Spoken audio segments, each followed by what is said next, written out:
Estamos começando mais um Curiosidade, o podcast do artista.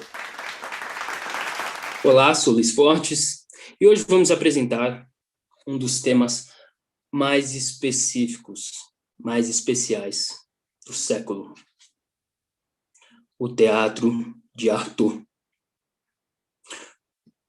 Aquele nascido em Marsella, no dia 4 de setembro de 1896. Foi poeta, roteirista, ator e diretor do teatro francês. Para essa missão, vou chamar duas pessoas muito especiais. Uma fonoaudióloga, Helena. História linda. Tudo bem, Helena? Fale conosco. Olá, tudo bom? Como é que você tá, Luiz? Muito Tudo bem. certo? Uma honra ter Bom, você aqui no nosso podcast. nossa, é uma honra vocês me chamarem, imagina. E ainda mais para um assunto que eu sou tão apaixonada, né, no meu trabalho e também na minha vida, né, como pessoa, que é o Arthur, né, que é um cara, assim, que me inspira demais, assim, em todos os sentidos. Sim. Agora, falo com ela, Bruna Betami, uma grande teatróloga que apresenta trabalhos desde 1997. Muito requisitada no seu trabalho, procurada por historiadores e muitas pessoas do meio. Olá, Bruna. Olá, Luiz. Como sempre, me deixando sem graça. Luiz gosta muito de enaltecer o trabalho dos colegas, mas a gente tem que dar um mérito para ele, né? Além de ser um ótimo amigo, ele também é um excelente profissional. Sem palavras para você, Luiz, como sempre. Que isso, é uma honra. É uma honra ter vocês aqui. Helena e Bruna fazem parte da minha história. Não sei nem o que dizer, é muita emoção. Então, vamos falar um pouco sobre Arthur. Helena, você pode começar falando um pouco sobre a voz em Arthur, o surrealismo dele? Olha, para mim, assim, como eu falei, eu sou uma grande admiradora como pessoa, né? Mas, obviamente, eu exploro mais a parte vocal, por ser fono, né? Enfim, estudar mais essa questão da prática vocal, né? E eu acho que, assim, uma das coisas mais incríveis do Arthur quanto à voz é que ele tem essa ideia da expansão das expressões vocais, sabe? Então, não só na dimensão física, né, na questão acústica de articular os sons, mas também na dimensão psicológica. Ele traz essa parte da psique, né, nesse processo. Então, ao produzir imagens, também junto com a técnica, né? E eu acho que, assim, eu até tenho assim, acredito que pela história de vida dele, por ele já ter sofrido muito e passado, sido considerado louco, né, e internado em manicômios, enfim, ele se conectou com a própria insanidade, sabe? E isso permitiu com que ele, se conectando com essa insanidade, que eu particularmente acredito que todos nós temos, ele podia acessar novas possibilidades em todos os sentidos, corporalmente, mentalmente e também na voz, sabe? Então, você ultrapassa o racional, e isso para mim acho que é o mais incrível. E eu sei que a Bruna deve estar assim louca para comentar, mas só eu acho que é muito importante dizer o quanto que essa questão realmente da voz ultrapassar o racional é muito importante no trabalho do Arthur, porque vem também numa ideia, num contexto de performance em que você vai criando sons de forma quase que instintivamente e o que acaba trazendo também oh, meu Deus, que acaba trazendo também a glossolalia. Olha, até eu que estudo isso faz tempo, até eu enrosco nessa palavra. Mas que, na verdade, é um termo da psicopatologia, que seria um distúrbio observado em certos doentes mentais, que eles querem inventar uma linguagem nova. Então, nesse processo do Arthur, ele permite que se agregue sons, valores sonoros poéticos que passa do racional, desestabiliza o que o que faz sentido, sabe? Então, ele basicamente, eu falei, mas ele basicamente só que ele ultrapassa as fronteiras, as possíveis fronteiras, na verdade, da produção vocal. Então, é essa expansão, essa ampliação, e é muito bacana estudar pensando no Arthur, porque realmente você se permite explorar além, sabe? É por isso que se vocês deixarem aqui falar Sim, horas. que riqueza. Sua e também de Arthur, né? Dois artistas, eu não tenho palavras. Enfim, em 1920, aos 24 anos, mudou-se para Paris e iniciou sua fase de intensa produção artística. 4 anos depois, ele se inseriu no surrealismo. Bruna, conte um pouco sobre ele, a interpretação de Arthur. Então, Luiz, vou falar um pouquinho sobre o teatro da crueldade, tá? A gente sabe que o teatro, ele se refere à exteriorização da crueldade presente no ser, né? Onde a gente mostra o cru, o inato, o agregatório, o experimentar. Nós sabemos que são ideologias ligadas aos movimentos do dadaísmo e do surrealismo também. As vertentes, elas rejeitam as características do teatro tradicional e a racionalidade ocidental, propondo o teatro como algo pré-verbal da psique humana. Super interessante esse assunto, né? A gente pode falar também que a gente combate a caracterização psicológica dos personagens, o enredo supervalorizado, a dramaturgia sobre a atuação e o uso do teatro como entretenimento, né? A gente gosta de falar que a gente propõe um teatro mais físico, com mais experiência corpórea, dos atores, do público, trazendo um espaço teatral não tão convencional, né? Como o galpão, a igreja, e a gente busca despertar sentimentos e somar com a experiência própria, não só apenas o entretenimento. Tem o teatro também como experiências ritualísticas, querendo agregar culturas e trocar vivências também. Por isso, para finalizar, eu posso dizer que o teatro ele usa também elementos como a dança, músicas, gritos, sombra, iluminação forte e também mistérios da alma humana, né? A expressão corporal. E a gente pode dizer que não tem necessidade, então, de falas, de atos, né? A gente pode falar que é usado como uma emoção superficial. Então, para finalizar, posso concluir dizendo que predomina a realização, então, de um trabalho metódico, né? Onde predomina o corpo e as emoções também. É isso. Isso eu chamo de especialista.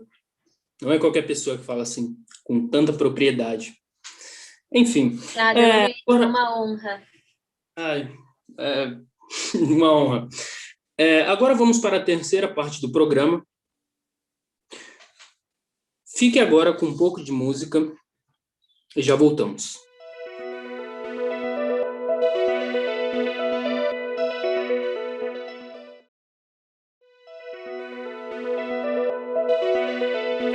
Voltamos agora, arteiros. Estamos de volta. E agora, para a terceira parte do programa, para agregar Helena e Bruna, chamamos Beatriz. Ilustríssima Beatriz, conhecida. Gravou em cinema, teatro, TV. Se não me engano, Helena já a preparou em vários trabalhos. São amigas de longa data. E agora eu chamo Beatriz. Venha, Beatriz, para o nosso podcast. Oi, gente, tudo bem? Oi, Helena. Oi, Bia, como é que você tá? Nossa, não acredito, a gente aqui, ó, essas coincidências da vida, não é mesmo? Só assim pra gente se encontrar, né? Que isso, gente. Deixa para depois. Então, Bia, Conte um pouco da sua experiência no Teatro Oficina. Compartilhe um pouco da sua história com a gente também. Queremos saber um pouco. Então, eu estive no Teatro Oficina junto com o Zé Celso, na mesma época em que a gente montou o Para Dar Fim ao Juízo de Deus, né? Zé Celso, maravilhoso Zé Celso. Ah, ele é incrível. E aí essa peça esteve com a gente tanto em São Paulo quanto em Brasília. A gente rodou o Brasil inteiro com ela. Mas eu acho que uma das apresentações que mais foram marcantes, assim, aconteceu na Casa das Rosas, porque era uma apresentação mais itinerante, em que o público andava com a gente pela casa. E Nossa, que incrível isso! é, Era uma coisa que eu não sabia e que muita gente falava para mim. E eu não tinha essa experiência, eu não sabia. Enfim, continue. então, foi uma peça que foi bem criticada, né? Porque foge completamente do que era o molde do teatro convencional. Os atores, eles eram realmente colocados no limite e algumas pessoas até saíram de lá um pouco aterrorizadas com o que elas viram, né? Porque tinha ator que tirava o próprio sangue com uma seringa e coisas do tipo.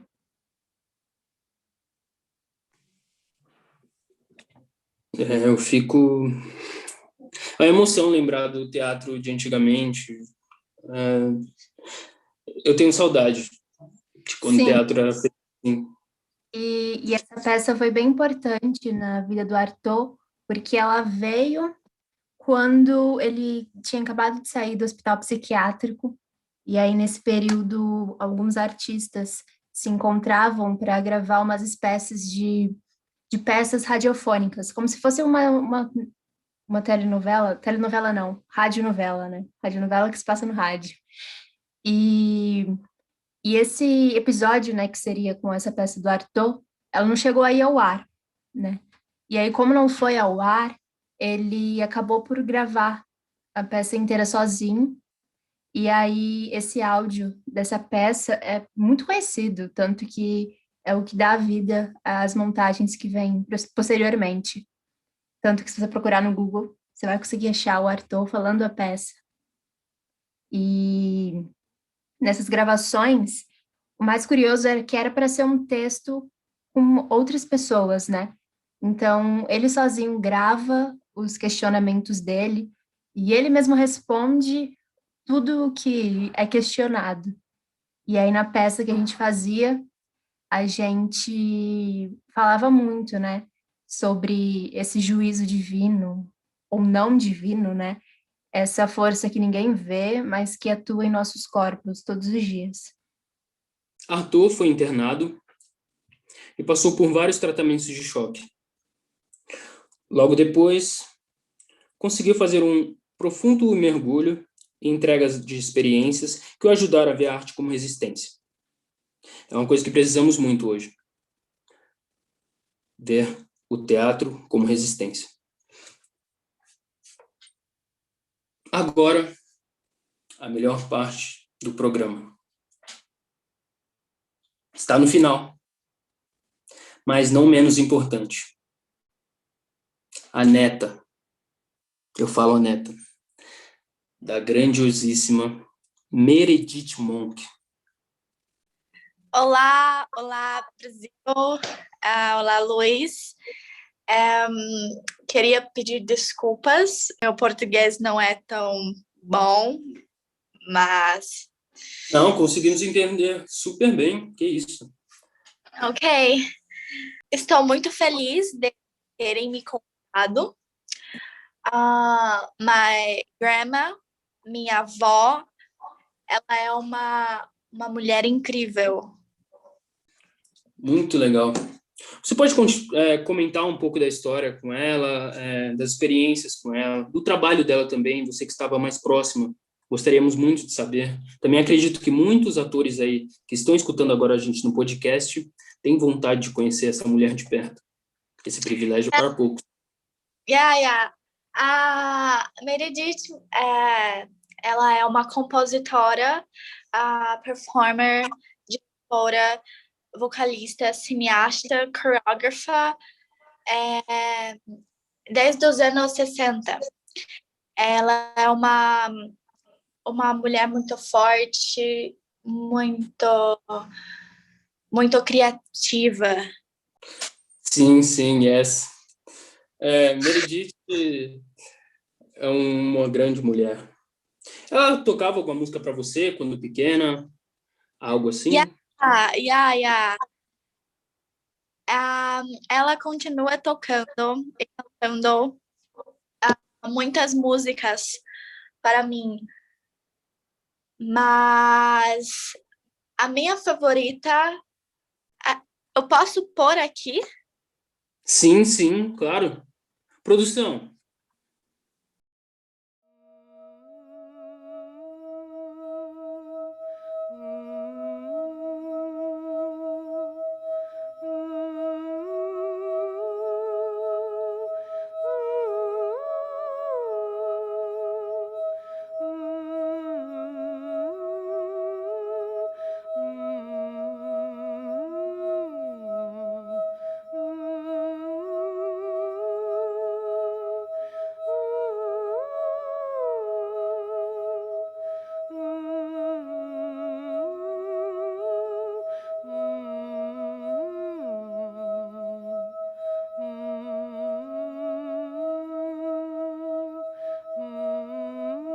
Que arte.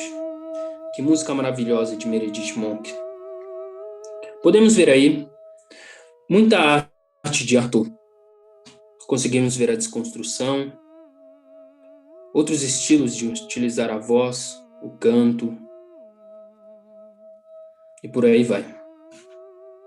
O surrealismo está muito conectado com o nosso dia a dia, e acredito que esses artistas complementam muito a gente. Muito obrigado, Meredith. Muito obrigado, Arthur. E agora eu chamo vocês, Helena, Beatriz, Bruna, Priscila, neta de Meredith Monk, para falar conosco, para falar sobre a influência no teatro e na arte histórica atual. Falar um pouco sobre a arte, a influência do surrealismo, de Arthur. Para mim, o que mais marca realmente é o que eu falei, no geral, esse poder de expandir para o além do que é o certinho, do que está dentro da caixa.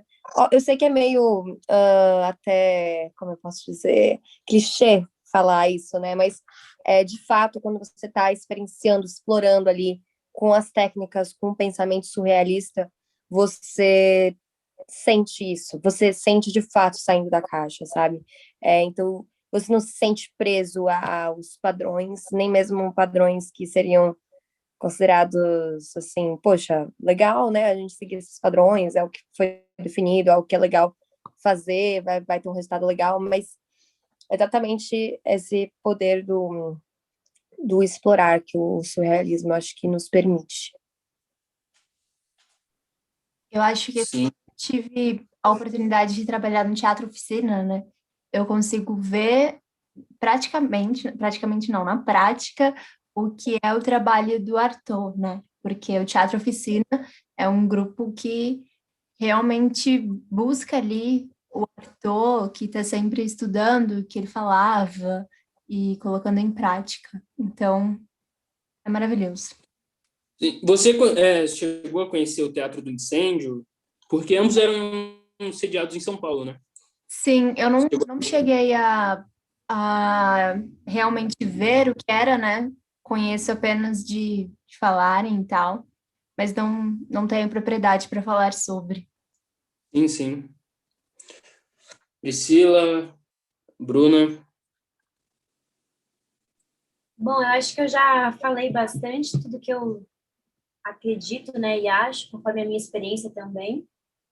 E posso dizer também que foi uma honra para mim poder compartilhar das minhas experiências e poder aprender mais, né, com cada um de vocês aqui.